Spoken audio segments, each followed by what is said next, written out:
स्मृतापि तरुणा तपं करुणया हरन्ति नृणाम् अभङ्गुरतनुत्विषां वलयिताशतैर्विद्युतां कलिन्दगिरिनन्दिनी तटसुरद्रुमालम्बिनी मदीयमतिचुम्बिनी भवतु कापि कादम्बिनी। इह रसगङ्गाधरस्य पाठक्रमे प्रथमानने अस्माकं पाठः प्रवर्तते। तत्रापि व्यभिचारिणां निरूपणप्रसङ्गः अस्ति अस्माकं पाठविषयः। तत्र बहूनां व्यभिचारिणाम् एतावता अभिधानं यथा ग्रन्थम् अस्माकं जातम्। अद्य मरणरूपस्य व्यभिचारिणः निरूपणात् पाठः प्रारभ्यते। अद्यतनपाठस्य पङ्क्तिरस्ति रोगादिजन्या मूर्छारूपा इति।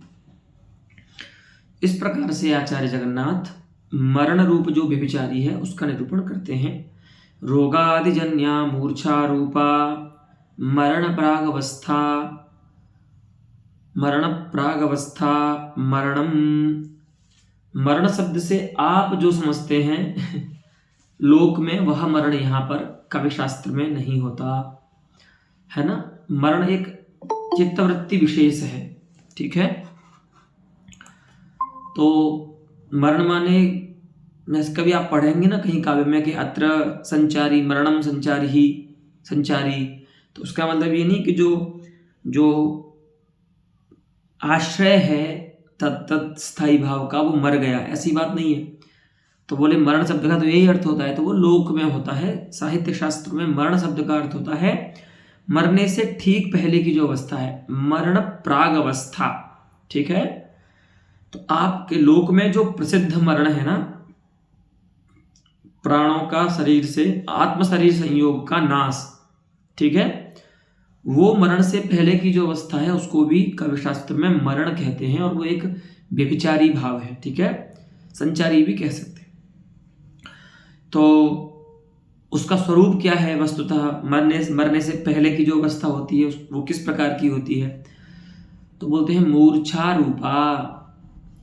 मूर्छा रूप जो अवस्था होती है जब आपको शरीर में कोई चेष्टा आदि नहीं होती, हाँ, और ज्ञान ग्राहकत्व भी कुछ हद तक मंद हो जाता है आपका, माने आत्मा का, ठीक है। ऐसा तो नहीं कहेंगे कि ज्ञान ग्राहकत्व जो है वो एकदम समाप्त हो जाता है, लेकिन कुछ मंद हो जाता है, ठीक है।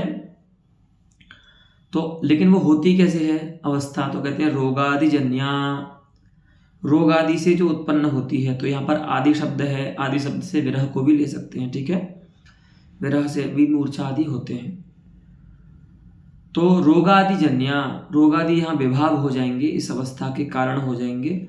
रोगादि से उत्पन्न मूर्छा रूप जो मरने से पहले की अवस्था है, लोक में जो मरण पदार्थ है आत्म शरीर संयोग का नाश, उस मरने से पहले की अवस्था को काव्यशास्त्र में मरण कहते हैं, ठीक है। नचात्र प्राणवियोगात्मकम मुख्यम मरणम उचितम ग्रहीतुम। वही बात, यहाँ काव्य में मरण शब्द से प्राण वियोगात्मक जो मुख्य मरण है, मरण शब्द का जो मुख्य अर्थ है, ठीक है, मृ धातु से लुट प्रत्यय होगा भाव में, तो मरण शब्द का जो अर्थ है ना प्राण वियोग, वो यहाँ नहीं कर सकते, वो करना काव्यशास्त्र में उचित नहीं है। तो उसमें क्या है समस्या, तो बताएंगे। चित्तवृत्त्यात्मकेषु भावेषु तस्य अप्रसक्ते है। आपको क्या बोला हमने, वियोग माने संयोग का नाश, है ना, बोला ना, आत्म शरीर संयोग का नाश ही मरण है ना, यही तो मरण है। अब संयोग क्यों होता है, तो उसमें न्यायशास्त्र का है थोड़ा विषय कि आत्म पदार्थ और शरीर जो है ना, ये भी भौतिक है शरीर, तो ये क्या है, द्रव्य है दोनों, ठीक है, और दो द्रव्यों के मध्य में संयोग संबंध होता है।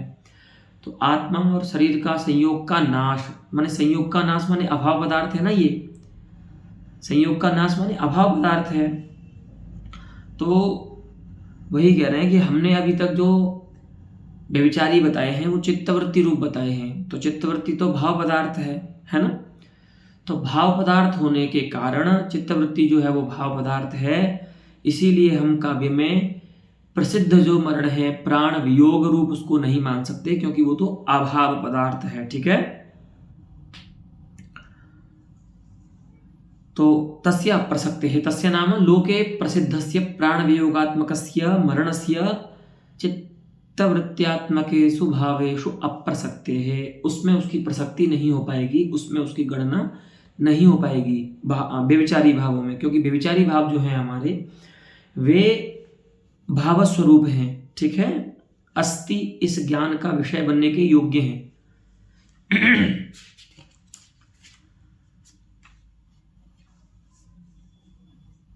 भावेषु च सर्वेषु कार्य सहवर्तितया शरीर प्राण संयोगस्य हेतुत्वात्। तो बोलते हैं कि आप उसको अभाव क्यों मानते हैं, है ना। अच्छा हाँ, भाव वस्तुतः भाव पदार्थ जो होते हैं उनमें कार्य सहवर्ती के रूप में, ठीक है, शरीर प्राण संयोग जो है वो कार्य है, माने आत्मा का शरीर से जो संयोग है वो कार्य है। और जब वो कार्य होगा, माने कोई व्यक्ति देहधारी आएगा तो जाकर के उसमें चित्तवृत्ति उत्पन्न होंगी। ठीक है। तो चित्तवृत्तियों में भावेषु च सर्वेषु सभी भावों में कार्य सहवर्ती के रूप में, कार्य सहवर्तितुम शीलमस्य अस्ति इति, कार्य सहवर्ती माने कार्य के साथ रहने का स्वभाव है जिसका, ऐसा कौन है, शरीर प्राण संयोग। दो प्रकार के कारण होते हैं। देखिए, निमित्त कारण जो होता है ना वो कार्य सहवर्ती नहीं होता, अर्थात उसके नाश होने पर कार्य का नाश होगा ऐसी बात नहीं है। लेकिन जो उपादान कारण होता है जिसको समवाय कारण भी कहते हैं, समवाय कारण के साथ ऐसा नहीं है। समवाय कारण का जब तक नाश नहीं है तब तक ही कार्य है। अगर समवाय कारण का नाश हो गया तो कार्य का भी नाश हो जाएगा। ठीक है। तो ये समवाय कारण है एक तरह से। ठीक है। तो भावेषु च सर्वेषु, चित्तवृत्ति रूप भाव कब आएंगे, जब शरीर प्राण का संयोग होगा, है ना। अगर जिस शरीर में प्राण ही नहीं है उसमें चित्तवृत्तियां कैसे उत्पन्न होंगी, तो वही कह रहे हैं भावेषु च सर्वेषु कार्य सहवर्तितया, सभी भावों की सत्ता में चित्तवृत्तियों की स्थिति में कार्य सहवर्ती के रूप में कौन रहता है, शरीर प्राण जो संयोग है वो हेतु है। उसके हेतु होने के कारण हमने ये बोला कि प्राण वियोगात्मकम मुख्यम मरणम अत्र काव्ये गृहीतुम न उचितम। ठीक है। अगर शरीर प्राण संयोग ही नहीं रहेगा तो चित्तवृत्तियां रह ही नहीं सकती, भाव रह ही नहीं सकते। और हमने जो माना है भावों को वो चित्तवृत्ति स्वरूप माना है, इसीलिए मुख्य मरण हम नहीं मान सकते मरण शब्द का अर्थ काव्य में। ठीक है। उदाहरणम दयितस्य गुणान् अनुस्मरन्ति शयने संप्रति या विलोकितासीत् अधुना खलु हन्त सादृशांगी गिरम अंगीकुरुते न भाषितापि। अत्र काचित् नायिका अस्ति या विरहापन्ना अस्ति, तो तस्याः अवस्थामत्र कश्चित् वर्णयति नायकः।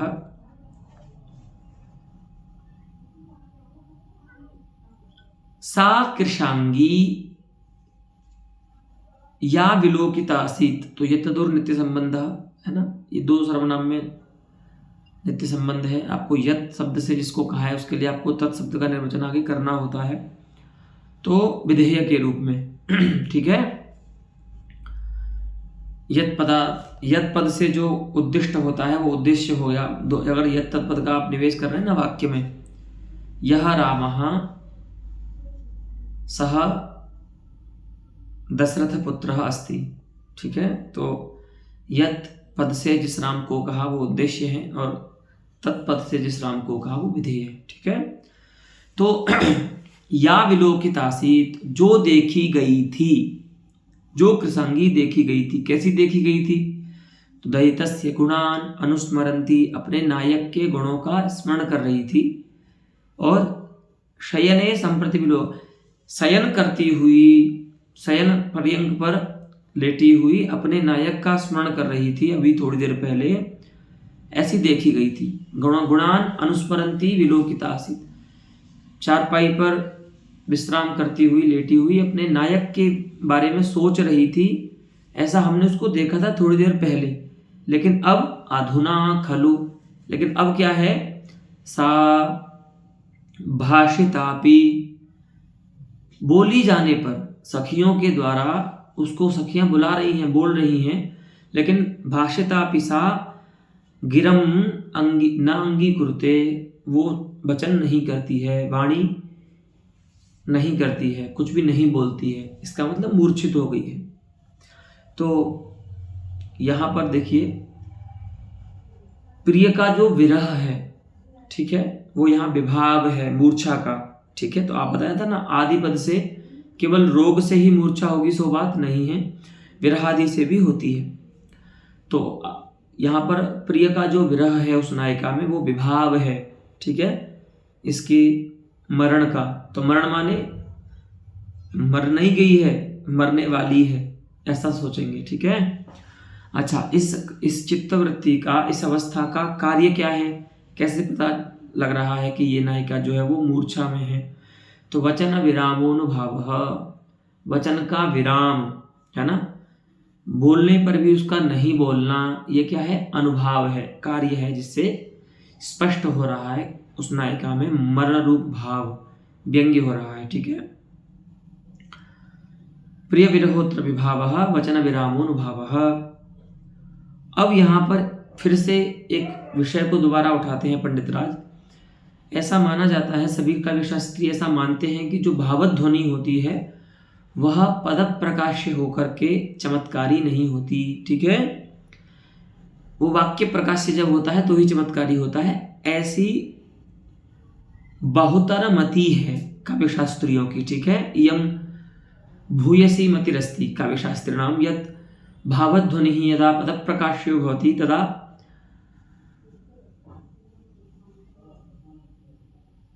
अतितरो चमत्कारी न भवति, ठीक है, अत्यंत चमत्कारी नहीं होता जब वो पद प्रकाश्य होता है। तो इस बात का पहले एक बार और निरूपण कर चुके हैं किसी दूसरे व्यभिचारी के स्थल में, यहाँ फिर से बोलते हैं, हंत पदस्य अत्र अत्यंतम उपकारकत्वाद।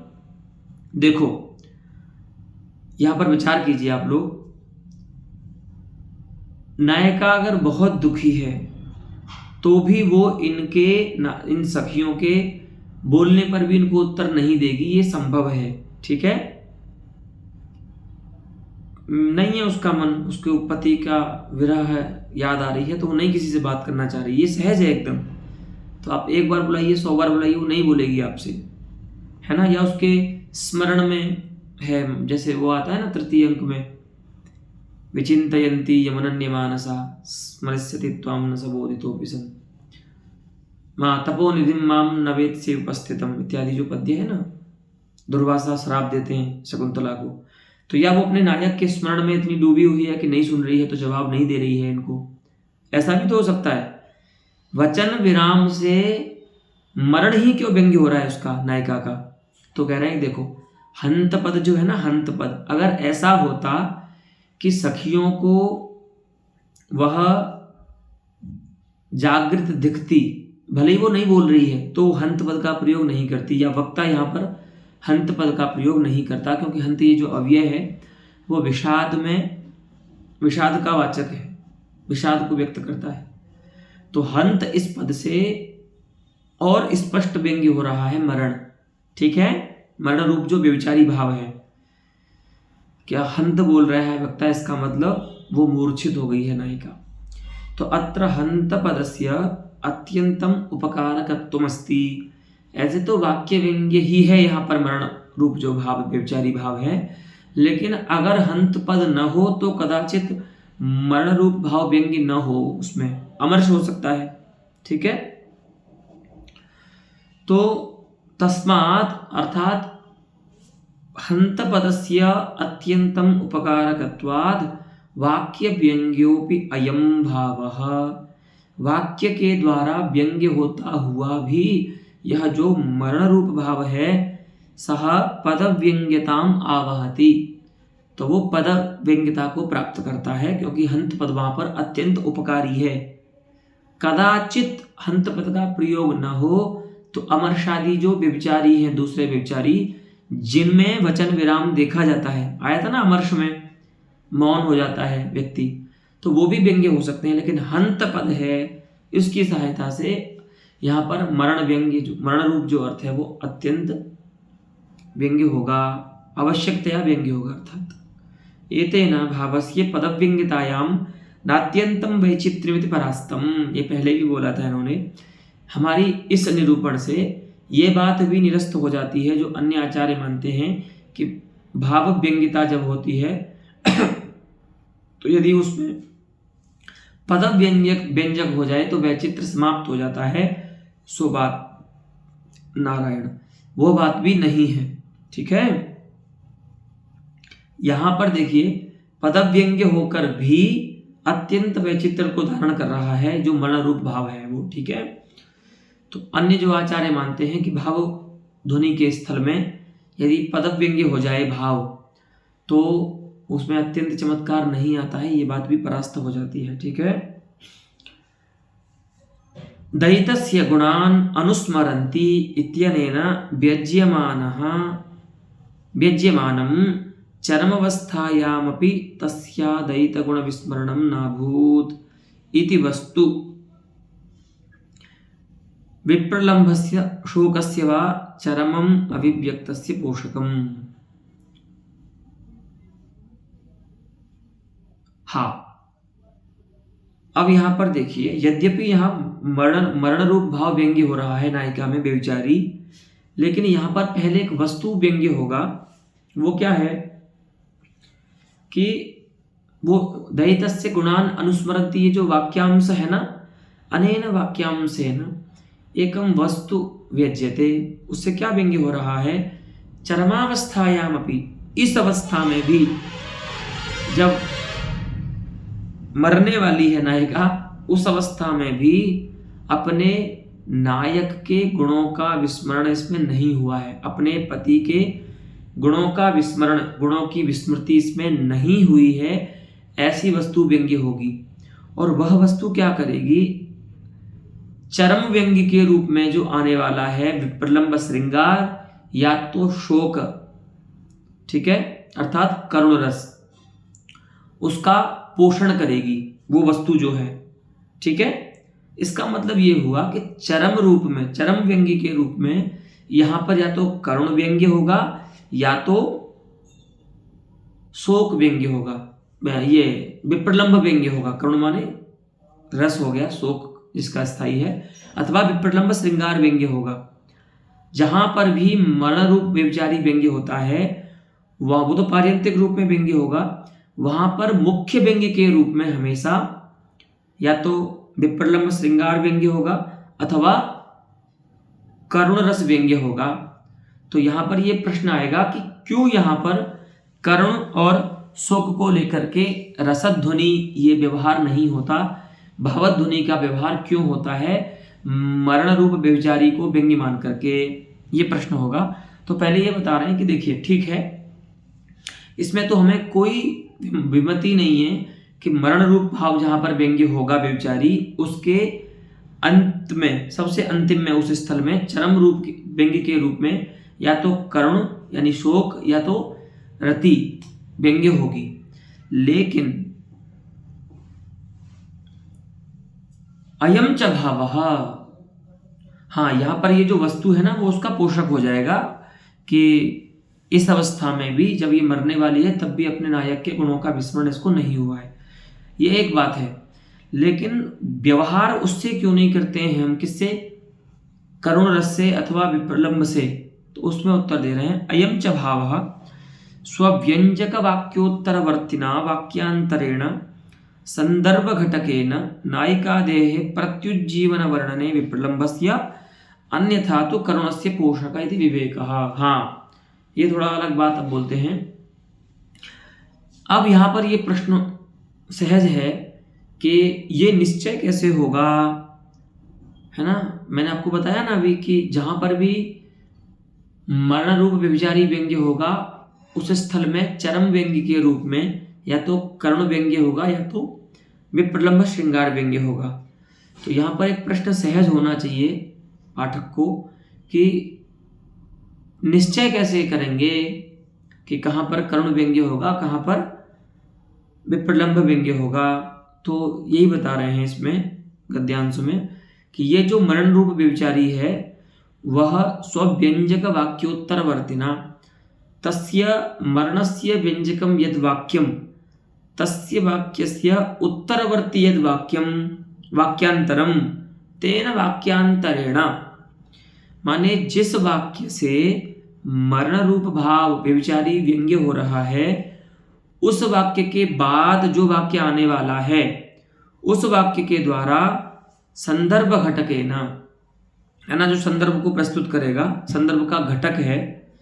संदर्भ माने प्रसंग जो कई वाक्यों को मिला करके बनता है, तो उस संदर्भ का घटक होगा एक वाक्य। उस वाक्य के द्वारा नायक आदि का यदि प्रत्युज्जीवन का वर्णन है, मान लीजिए देखिए जैसे ये हमने अभी श्लोक बताया ना आपको, दयितस्य गुणान अनुस्मरन्ति, इस श्लोक में मरण रूप व्यभिचारी व्यंग्य हुआ, लेकिन इस श्लोक के बाद दूसरा श्लोक आता है जिसमें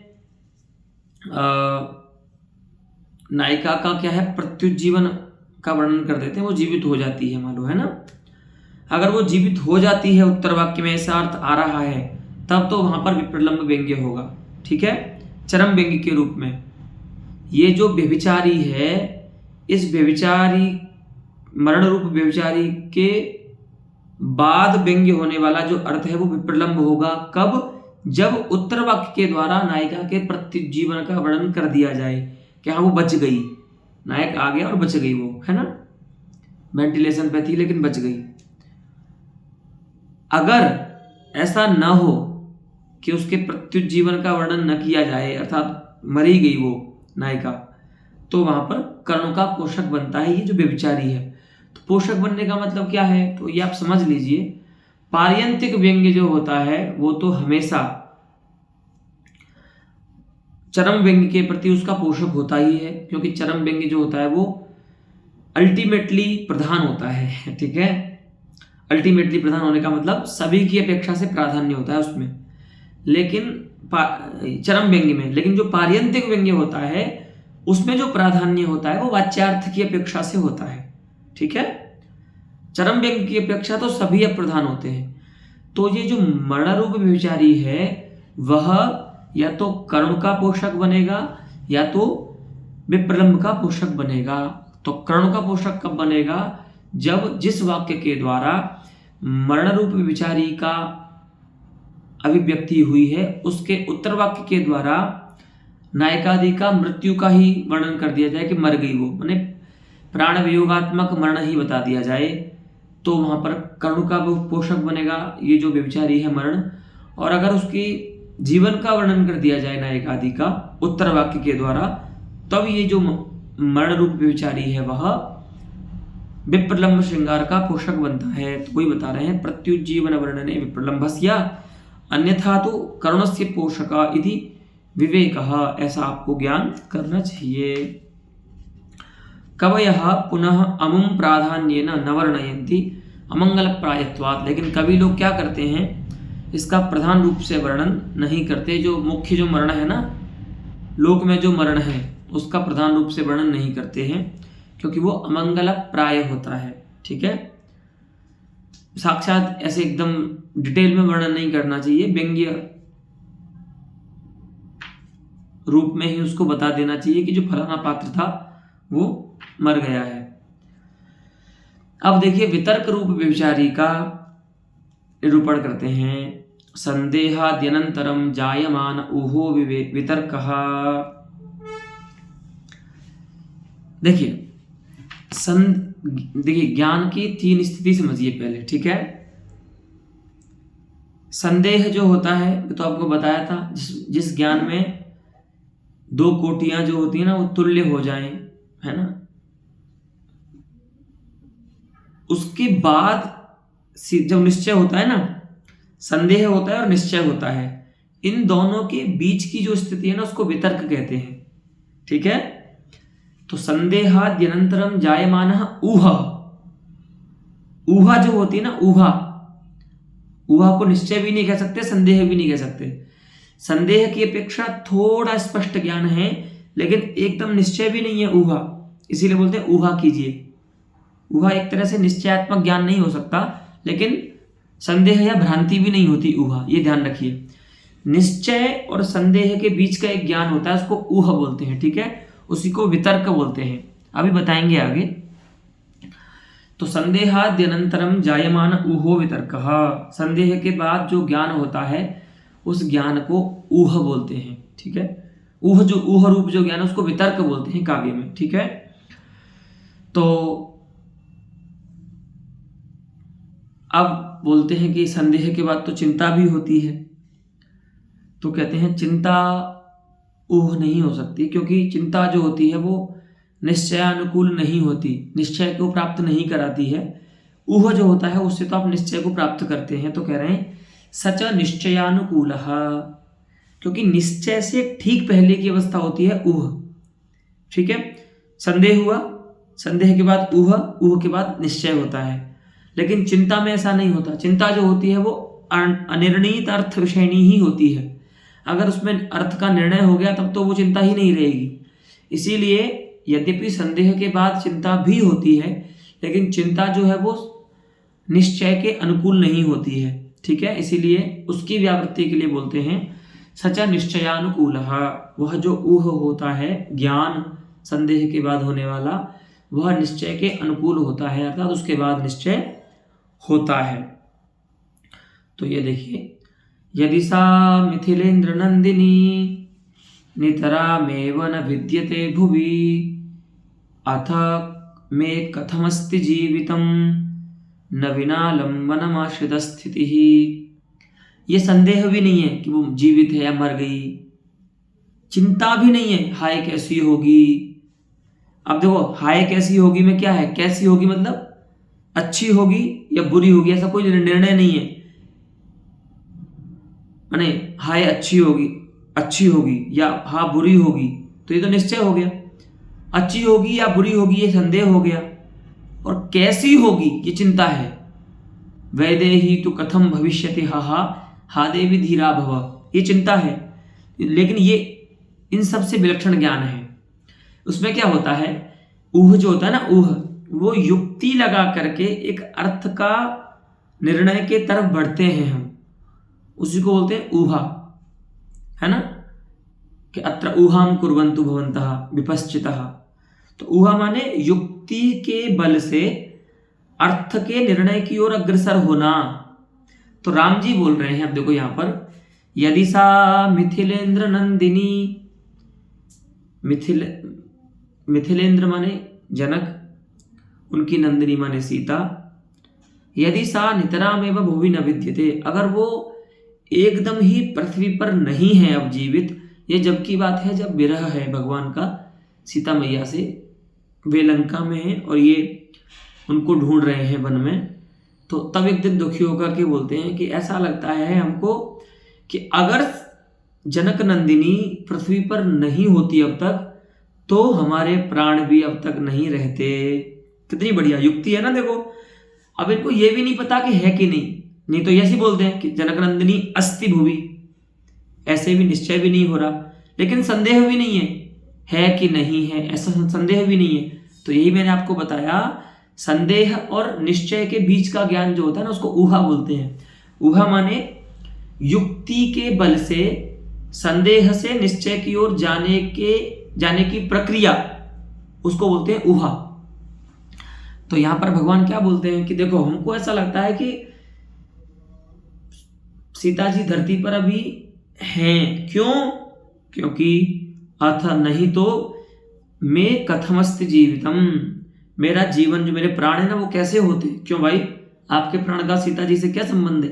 बोलते हैं नहीं न विना लंबनमाश्रित स्थिति ही, आश्रित की जो स्थिति होती है ना वो आलंबन के बिना नहीं होती। नहीं आधारम अनपेक्ष्य आधेयम स्थातुम क्षणमपि शक्नोति। आधेय के बिना आधार के बिना आधेय की स्थिति नहीं हो सकती। आलम्बनम आधार। तो आश्रित की जो स्थिति है तो वस्तुतः क्या है, सीता आधार है, सीता आलंबन है, किसका, मेरे प्राणों का। कितनी बढ़िया बात है। तो अगर सीता रूपी आलंबन नहीं होता तो मेरे प्राण भी नहीं होते, क्योंकि मेरे प्राण जो है ना वो आधेय हैं। ऐसे ही हम सभी आधेय हैं, पृथ्वी हमारा आधार है। अगर पृथ्वी ही ना रहे हाँ तो हम जो आधेय हैं वो अंतरिक्ष में चले जाएंगे, है ना। तो आश्रित की जो स्थिति होती है वो आलंबन के बिना नहीं हो सकती।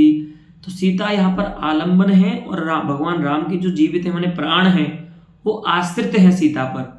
तो इस युक्ति से आलंबन की स्थिति आश्रित की स्थिति आलंबन के बिना नहीं होती। इस युक्ति से भगवान निश्चय की ओर जा रहे हैं कि सीता भुवि विद्यते। लेकिन इसको हम निश्चय नहीं बोलेंगे क्योंकि यहाँ पर कोई प्रत्यक्ष ज्ञान नहीं, किसी भी प्रकार का प्रत्यक्ष नहीं हो रहा है ये, ठीक है। तो स्वात्मनि भगवतः रामस्य एषा उक्ति ही, अपने से खुद से ही बात कर रहे हैं भगवान। भुवि सीता अस्ति नवेति संदेहो अत्र विभावः। पहले ये संदेह हुआ भगवान राम के हृदय में, तो आप समझ लीजिए वितर्क जो व्यभिचारी है उसमें विभाव होता है, निमित्त कारण होता है संदेह। पहले संदेह होना चाहिए। तो भगवान को संदेह हुआ कि किम वा मे जाया भुवि अस्ति न वा, क्या मेरी अर्धांगिनी सीता पृथ्वी पर है या नहीं, ऐसा संदेह हुआ। उस संदेह से फिर युक्ति के द्वारा निश्चय की ओर जा रहे हैं वो। तो और यहाँ पर आलंबन क्या है, इसके कार्य क्या होते हैं, ये तो आपने लक्षण में भी नहीं बताया। तो कहते हैं भ्रूक्षेप शिरोंगुली नर्तनम आक्षिप्तम अनुभावः। यद्यपि इस पद्य में कहीं पर भी किसी अनुभाव का कथन नहीं है, लेकिन हम बता रहे हैं आक्षिप्त है वो यहाँ पर, कि है ना कोई व्यक्ति जब वितर्क करता है ना तो उसका जो मुख मुद्रा होती है वो इस प्रकार से होती है ना, अपने सिर पर ऐसे ऐसे सोचते हैं ना, इस प्रकार से। वो आता है ना एक नाटक आता था सोनी टीवी पर, CID, उसमें एसीपी प्रद्युमन को याद करो, वो ऐसे ही करता था, this has to be like this, है ना, दया ऐसा लगता है हमको ऐसा होना चाहिए। तो वो क्या करता था उस समय, वितर्क ही करता था, युक्ति से निश्चय की ओर जाने का प्रयास करता था। तो उसकी मुखमुद्रा कैसी होती थी, तो कोई भी व्यक्ति जब वितर्क करता है तो अपने भ्रूक्षेप करता है, या तो ऐसा होना चाहिए इस प्रकार से, अथवा अपने सिर पर अंगुली नर्तन करता है, ऐसे अंगुलियों से सिर को बजाता है, ठीक है। यही सब अनुभव होते हैं वितर्क में, ठीक है। हाँ, अब यहाँ पर चिंता रूप व्यभिचारी व्यंग्य क्यों नहीं होता, ये प्रश्न का समाधान करते हैं पंडित राज। न चासौ चिंतेति तुम शक्यम वदितुम शक्यम। बोले क्यों, कि चिंतायाः नियमेन निश्चयं प्रति अप्रयोजकत्वात्। देखो भैया, चिंता जो है ना वो नियमतः निश्चयानुकूल नहीं होती, ठीक है, ये समझ लीजिए। हाँ, चिंता कभी आपको निश्चय तक पहुंचा सकती है, कभी चिंता करते करते व्यक्ति चला ही जाता है ना, निश्चय तक नहीं पहुंच पाता। तो चिंता होती तो संदेह से ही उत्पन्न है, लेकिन चिंता जो है वह नियम माने हमेशा नित्य, हमेशा से माने कार्य कारण भाव नहीं बना सकते कि जब जब चिंता होगी तब तब वो निश्चय कराएगी, ऐसा कोई वो नहीं है, नियम नहीं है। इसीलिए यहाँ पर, लेकिन ये जो वितर्क होता है वो तो नियमतः निश्चय को कराता है। तो यही बोल रहे हैं चिंतायाः नियमेन निश्चयं प्रति अप्रयोजकत्वात्।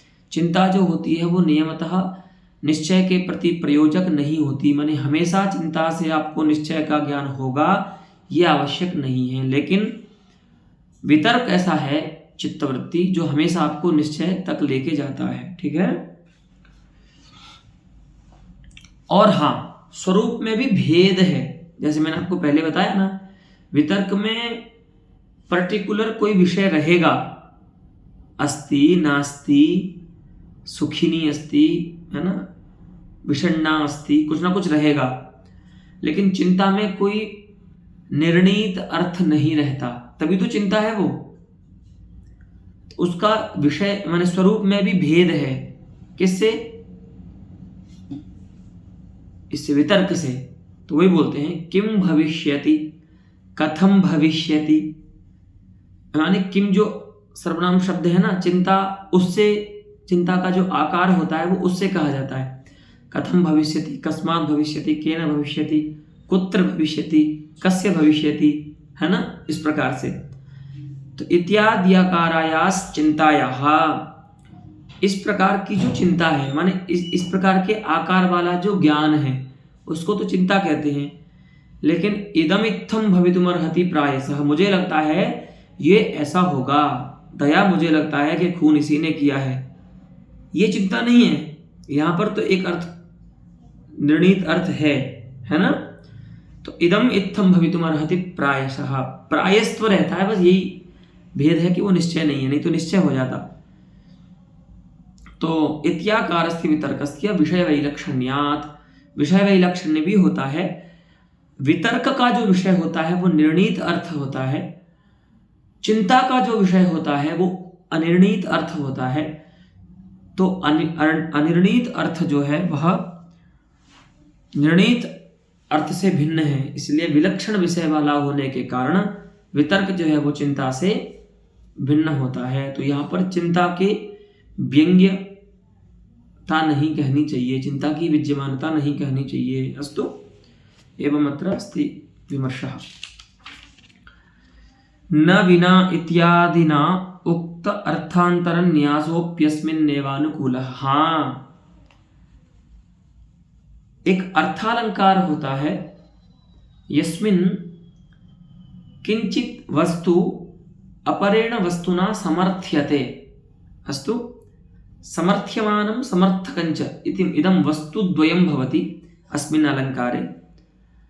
तत्र एकं वस्तु, वस्तु नाम अर्थः, एकः अर्थः समर्थ्यः भवति, अपरोऽर्थः समर्थकः भवति। तौ द्वौ अर्थौ सामान्य विशेषौ स्याताम्। तर्हि किं भवति? कदाचित् समर्थ्यः अर्थः सामान्यः भवति, तदा विशेषेण समर्थकेन अर्थेन तस्य समर्थनं जायते। कदाचित् समर्थ्यः अर्थः विशिष्टः भवति, विशेषः भवति, अर्थविशेषः भवति। समर्थकं वस्तु, समर्थकोऽर्थः सामान्यः भवति, तेन सामान्येन समर्थकेन अर्थेन अयम् अर्थविशेषः समर्थ्यते। ठीक है, अपनी कही हुई बात का जब हम समर्थन कराते हैं किसी सामान्य या विशेष बात से, उसको, तो ऐसा अगर काव्य में होता है तो उस घटना को अर्थांतर न्यास अलंकार कहते हैं। ठीक है, तो यहां पर भी क्या है, राम जी ने विशेष अर्थ कहा कि सीता जरूर इस पृथ्वी पर विद्यमान होगी, क्योंकि अगर ऐसा नहीं होता तो मेरे प्राण भी अब तक कैसे रहते। ये होगा विशेष अर्थ, और ये समर्थ्य अर्थ है। इसका समर्थन कौन कर रहा है? तो एक सामान्य नियम है कि आलम्बन के बिना आश्रित की स्थिति नहीं होती। तो ये क्या है, एक सामान्य बात है, लोक में हर जगह अप्लाई होती है ना। आप लोग भी अभी कहीं ना कहीं किसी ना किसी अधिकरण पर बैठे होंगे, कुर्सी पर या बेड पर या कहीं पर भी, तो वो अधिकरण है आपका, आप आधेय हैं। अगर वो हट जाए तो आपकी स्थिति नहीं होगी। तो ये सामान्य बात है। इस सामान्य बात से राम विषयक विशेष जो अर्थ है उसका समर्थन हो रहा है। तो यहाँ पर अर्थांतर न्यास अलंकार हो गया, लेकिन अर्थांतर न्यास अलंकार भी इस वितर्क रूप भाव के ही अनुकूल है। अर्थात ऐसा नहीं है कि वितर्क रूप भाव को अप्रधान करके अर्थांतर न्यास अलंकार ही यहाँ पर प्रधान हो जाए, माने अतिशय न चमत्कारी हो जाए। सो बात नहीं है, नहीं तो फिर तो ये गुणीभूत व्यंग्य काव्य हो जाएगा। वही बोल रहे हैं न विना इत्यादि ना आया ना पद्य में, चतुर्थ अंश जो है ना पद्य का, उसमें न विना से कह रहे हैं कि उक्त अर्थांतरन्यास, अर्थांतरन्यास अलंकार वाच्य हो गया है, उक्त अर्थांतरन्यास, लेकिन वो भी क्या है, सोपि उक्त अर्थांतरन्यास अलंकारोपि अस्मिन् अस्मिन् अर्थात व्यज्यमाने वितर्क भावे अनुकूलः, अस्मिन्नेव आनुकूल्यम बिभर्ति, इसमें ही उसकी भी अनुकूलता हो जाती है, अर्थात तदपेक्षया अर्थांतरन्यासापेक्षयापि अयं व्यज्यमानः वितर्कः प्राधान्येन तिष्ठति इति अत्र मीमांसा अस्ति। अस्तु, इदानीं विषादरूपः व्यभिचारी निरूप्यते। इष्टासिद्धि राजगुर्वाद्यपराधादिजन्यः अनुतापः विषादः। विषाद क्या है? तो ऐसे तो आप लोक में देखते हैं, संस्कृत भाषा में किसी भी दुख को हम विषाद कह देते हैं, लेकिन काव्य में विशेष जो एक दुख होता है उसको विषाद बोलते हैं। तो वो कैसे होता है? तो कहते हैं सबसे पहला तो कारण है उसका इष्ट की असिद्धि। ठीक है, आपने जिसको चाहा वस्तु को, वह आपको नहीं मिली। ठीक है, वो तो इष्ट की असिद्धि से जन्य होता है। राज गुरुवाद अपराध, राजा का अपराध कोई मान लो आपने कर दिया, गुरु का कोई अपराध आपने कर दिया, और आदि शब्द से और भी आप अपराध ले सकते हैं, पिता का अपराध, माता का अपराध इत्यादि, है ना। तो राजा का अपराध करने के बाद जो अनुताप उत्पन्न होता है ना, अथवा इष्ट का लाभ न होने से जो अनुताप माने पश्चाताप उत्पन्न होता है, उसको विषाद कहते हैं। ठीक है, तस्य उदाहरणम् इत्थम् उपादत्ते पंडितराजः।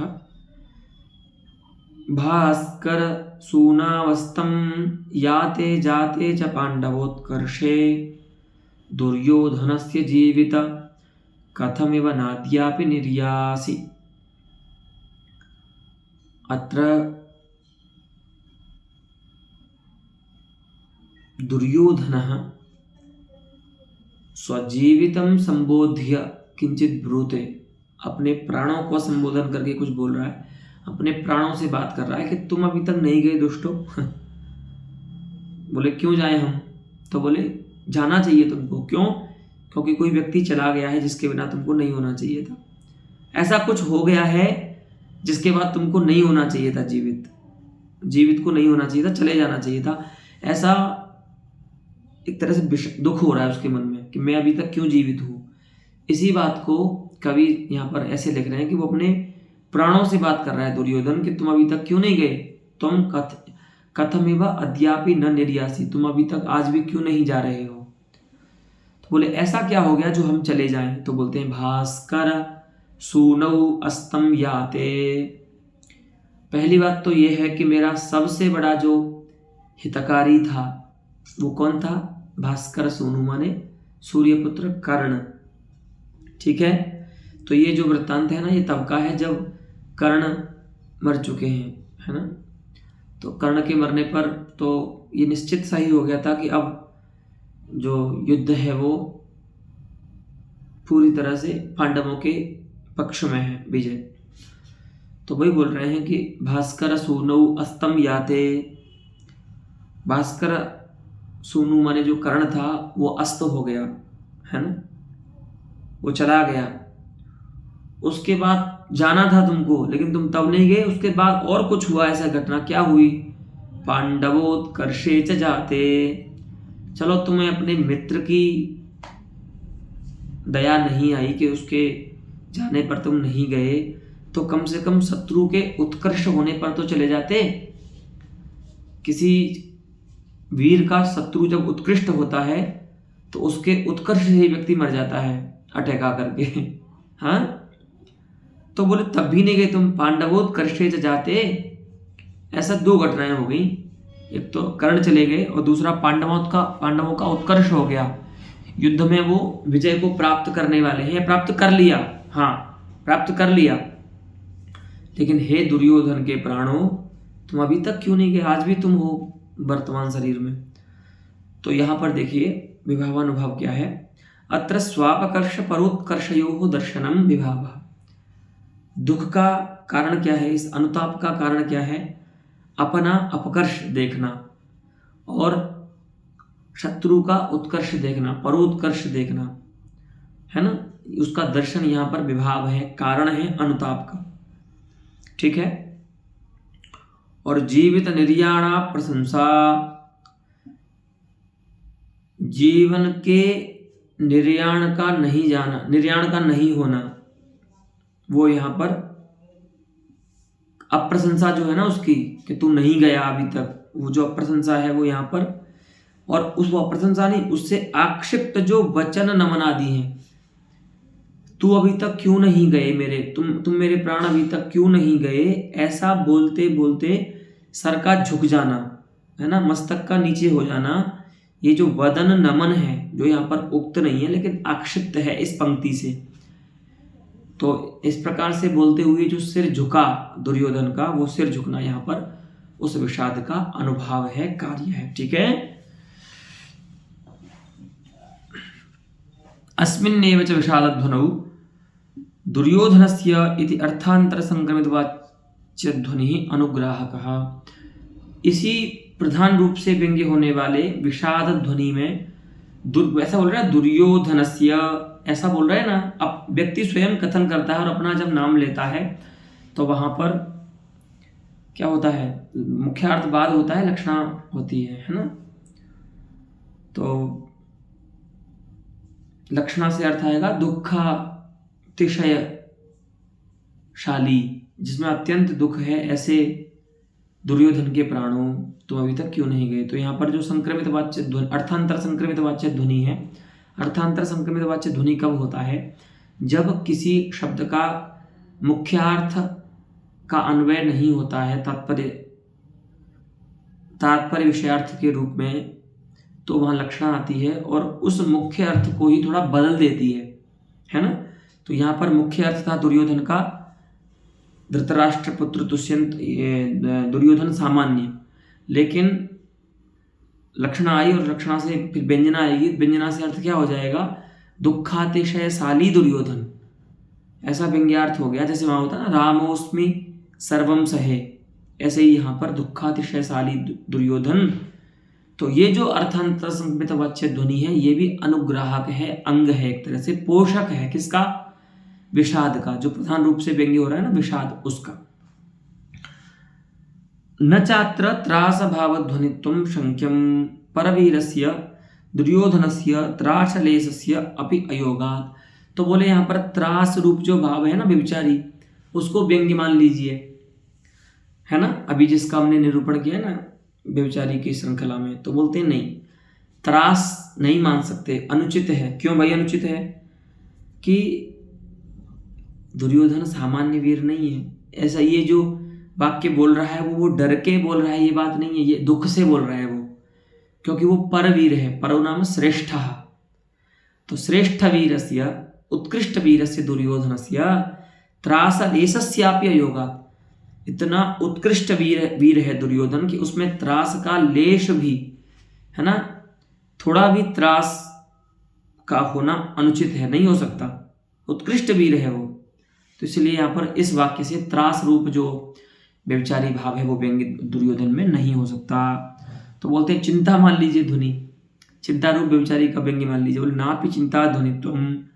क्यों चिंता कब होती, जब कोई अर्थ का निश्चय नहीं होता, वो बताया था ना, लेकिन यहां पर तो निश्चय है, युद्ध्वा मरिष्यामि इति तस्य व्यवसायात्, व्यवसायो नाम निश्चयः, उसको ये निश्चय था कि युद्ध करके लड़के ही मरूंगा, है ना, पलायन नहीं करूंगा, युद्ध से विमुख नहीं होऊंगा।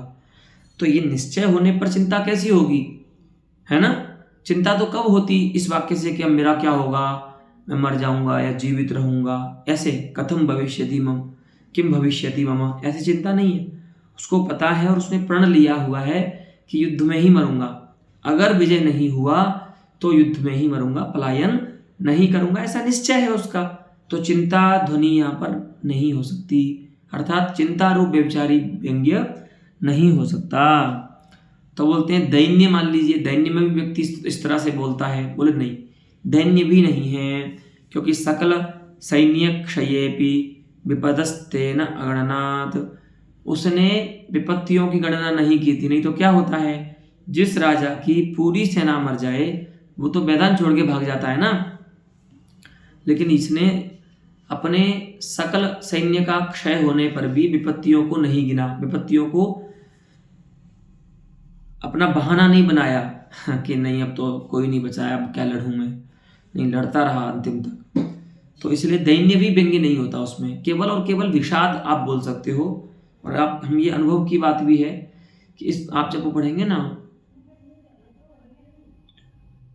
इनका भास का नाटक है उरुभंगम, उसमें देखना दुर्योधन का आपको एकदम कितना वीर है वो, कैसे बोलता है अंतिम में भी जब भीम उसके सामने काल बनकर के उपस्थित हो रहे हैं।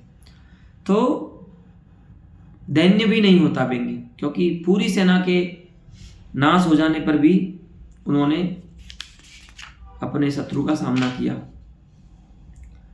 तो बोले वीर रसद ध्वनि, मान लीजिए अगर कोई व्यभिचारी नहीं मानते तो बोलते नचा वीर नवा वीर रसद ध्वनित्वम, वीर रसद ध्वनि भी नहीं है। क्यों? क्योंकि भैया वीर रसद ध्वनि वहां होता है जहां पर उत्साह रूप स्थायी व्यंग्य हो प्रधान रूप से। तो बोले यहाँ उत्साह तो है, बोले कहाँ से उत्साह होगा, यहाँ पर उत्साह होता है अपना उत्कर्ष का ज्ञान हो, अथवा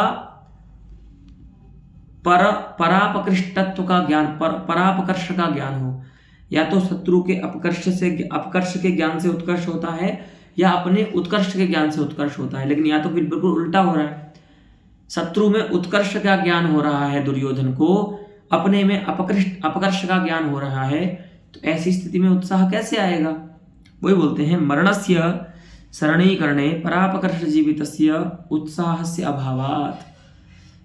जब व्यक्ति का मरण ही शरण है, जिसने मरण को ही शरण कर लिया है, मृत्यु को ही शरण बना लिया है, ऐसे व्यक्ति परापकर्ष जीवितस्य, उत्साह कैसा होता है? परापकर्ष जीवित होता है, माने दूसरे का अपकर्ष ही जिसका प्राण है, माने दूसरे माने शत्रु का अपकर्ष। तो उत्साह कैसा होता है? जब शत्रु का अपकर्ष होगा तो ही उत्साह होगा आप में। लेकिन यहां तो मरण शरण हो गई है दुर्योधन की, तो ऐसे में इसका परापकर्ष कैसे आएगा? इसमें परापकर्ष का ज्ञान कैसे होगा इसको? तो बोलते हैं इसलिए यहाँ पर उत्साह का अभाव है, उत्साह तो है ही नहीं। तो उत्साह के अभाव में वीर रसद ध्वनि की वार्ता भी यहाँ नहीं करनी चाहिए। अस्तु इत्थमेव अद्यतन पाठेन अलमस्तु। पुनः अस्यैव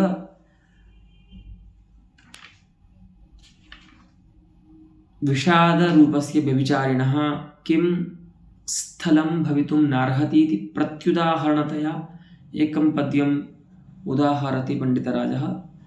तत्पद्यम् अस्माकम् आगामिनि पाठे पाठविषयो भविष्यति।